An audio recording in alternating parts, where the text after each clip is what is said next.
Well,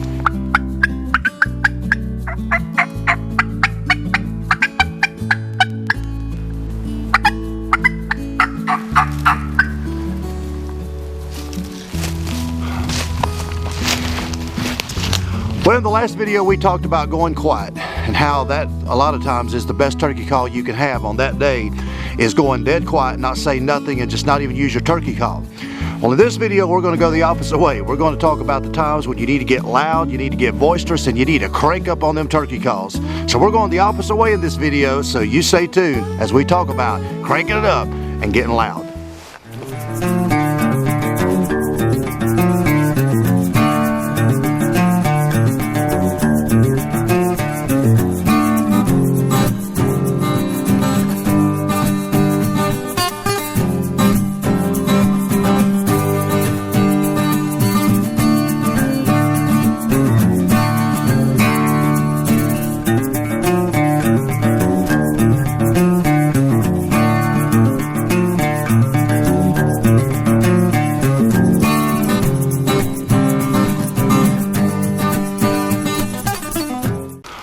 What makes turkey hunting such a challenge to teach at times is that the strategies that you teach, maybe in one video or maybe when you're teaching in a seminar format or whatever the case, a lot of times you got to break that quote rule and you got to go the opposite way. In the last video we talked about going quiet. In this video we're going to go the opposite way. But that's turkey hunting.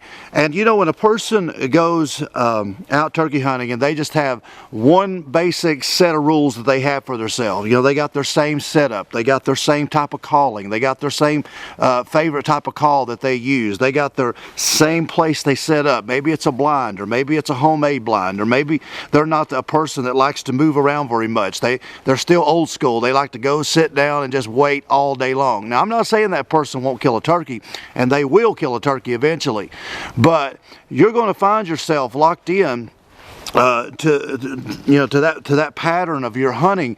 You're going to find yourself crippled a lot of times to where you're not going to be able to get on turkeys that you could have been successful on getting on, but you got that old mind frame of, well, I'm not going to break my rule. I'm going to sit right here, I'm going to do the same thing I've been doing, and that's just the way it is because it's worked before. It will work eventually, but you're going to kill a lot more turkeys and you're going to have a more knowledge of turkey hunting if you'll get up and try different tactics and learn different tactics and master different tactics, because every turkey is going to be different. Every property is different. You know, you got to realize that a lot of turkeys that you're hunting is busted up flocks in the springtime, but come fall or come summer or come winter, they're all getting back up and flock together on that particular property. And so we're hunting busted up flocks in the springtime, but each one of them turkeys have a different attitude. They have a different personality, and your strategies that you like to hunt the best, it may not work on that particular gobbler that you're hunting or that's gobbling near you that day. So you got to have a whole range of different tactics, and that's why that a person who has more tools in their chest per se of tactics of turkey hunting is going to be a lot more successful day in and day out than somebody who hunts the same way in the same place and the same time and everything's the same.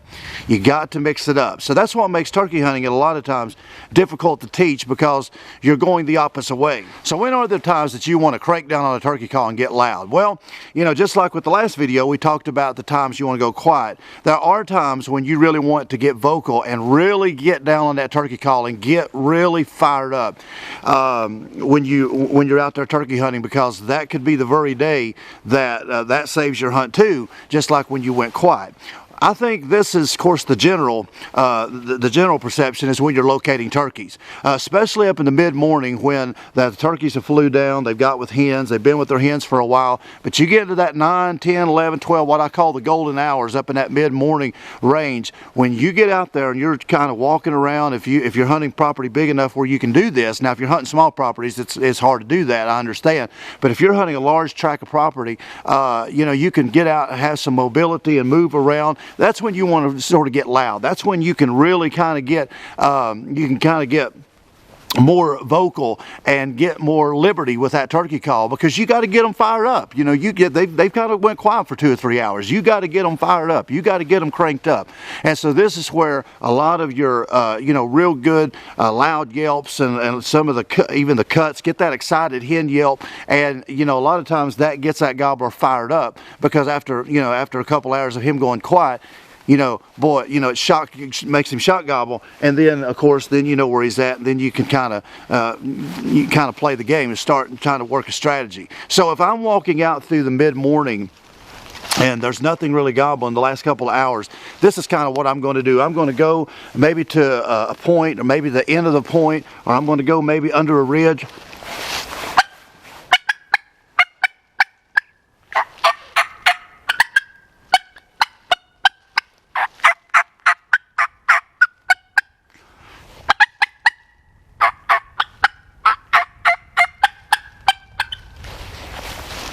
Kind of get that real excited hen cut. But once I do that, that gobbler could get fired up.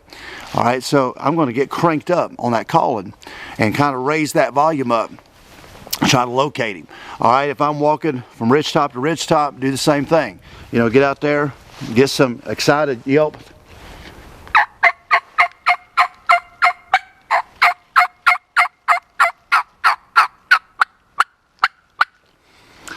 The woods are quiet, you got to shake it loose, and you got to get it come back to life. So you want to really crank down on that turkey call and get excited at times to get that gobbler that's been quiet for a couple of hours, get him back to being boisterous and get him back to gobbling.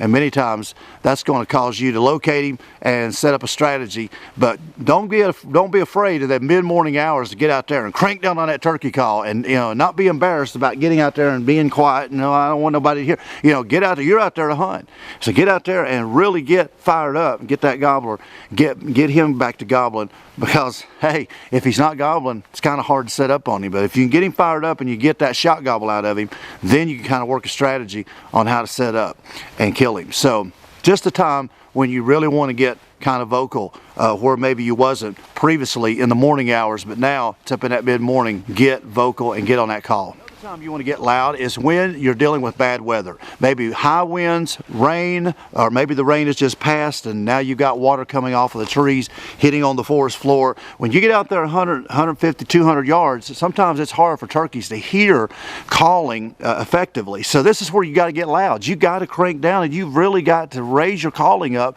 and you can't be embarrassed about calling.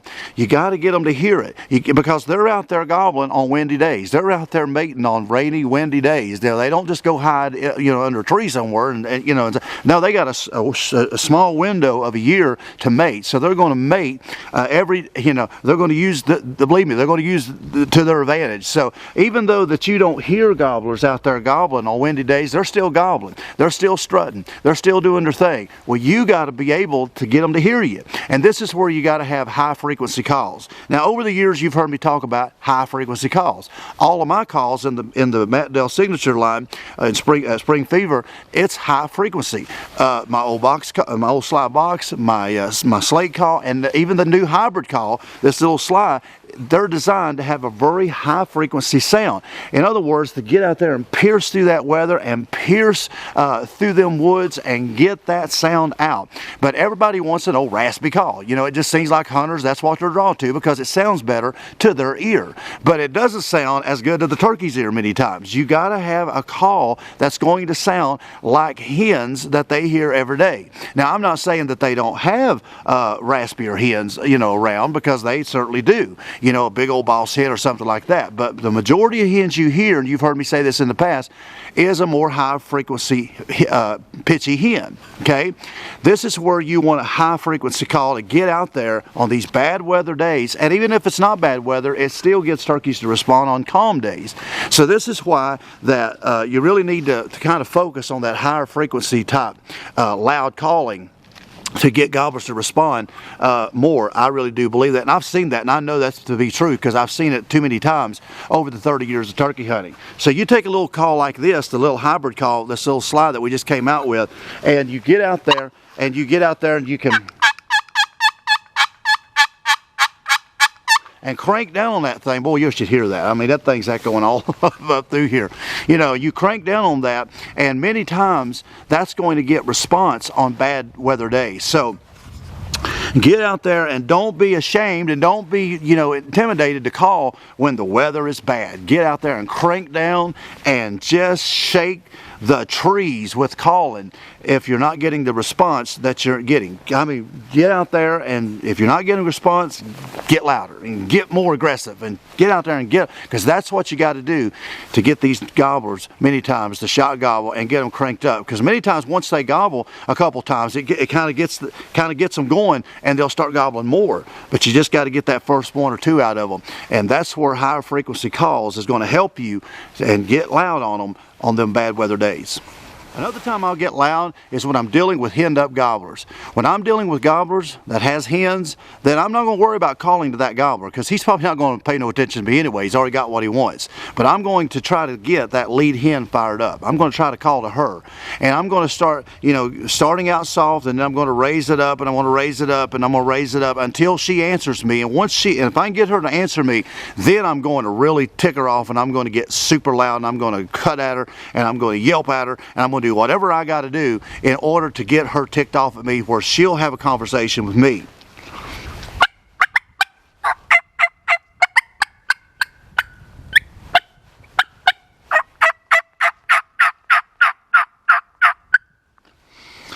Whatever I got to do to get her to answer me, that's what I'm going to do. Well, to do that, you can't sit back here and just yelp, you know, a little bit and purr a little bit and cluck and be that hen out here that's submissive, that's just feeding around, that's 80, 90, 100 yards away from these turkeys.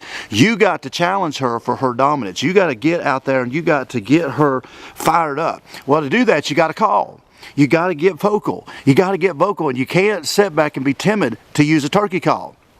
But henned-up gobblers can be really tough. But if you can get that lead hen to answer you and to get vocal with you, man, y'all know what, I mean, you that's turkey hunted any amount of time, you know what that means. She's going to come, and she's going to come right in to whoop your tail, and then she's going to drag Mr. Big Boy right, you know, behind her. And I have got whole, you know, flocks of 8, 9, 10 turkeys to move and come right my way, and the gobbler be the last one in the bunch and come and wind up killing him because of me just calling and challenging that pecking order of them hens and getting that hen up there to where I'm at. But you can't do that by being timid and just not calling. If you're one of these people that says, well, I'm going to yelp and cluck a little bit, then wait 10 minutes and yelp and cluck a little bit, 10 more minutes, yeah, you're never going to call in henned-up gobblers. I promise you, that's not going to happen. You're never going to experience calling henned-up gobblers to you and dragon gobblers to you. You've got to get vocal. You've got to get loud. You've got to call over that hen. But people that, you know, people that's got this ideal of, well, you know, I don't want to overcall or anything like that, you're never going to be able to call in these turkeys that's henned up like that. So get loud when you're dealing with henned up gobblers, and find the right note and just keep experimenting with different type calling to that lead hen until she answers you. And once she answers you, then start. Get out there and just crank down and have some fun. And I love to call to hens that's mad at me. I just love it. I mean, it makes me tickled almost more than almost a gobbler. It really does, because you're playing on that pecking order. So just remember, them are 3 times weather and the pecking order when you're calling with henned up gobblers, and when you're trying to locate gobblers up in the middle of the day or up in the mid-morning. Them's the time that you can't be timid to get on turkey call. Get out there and get loud.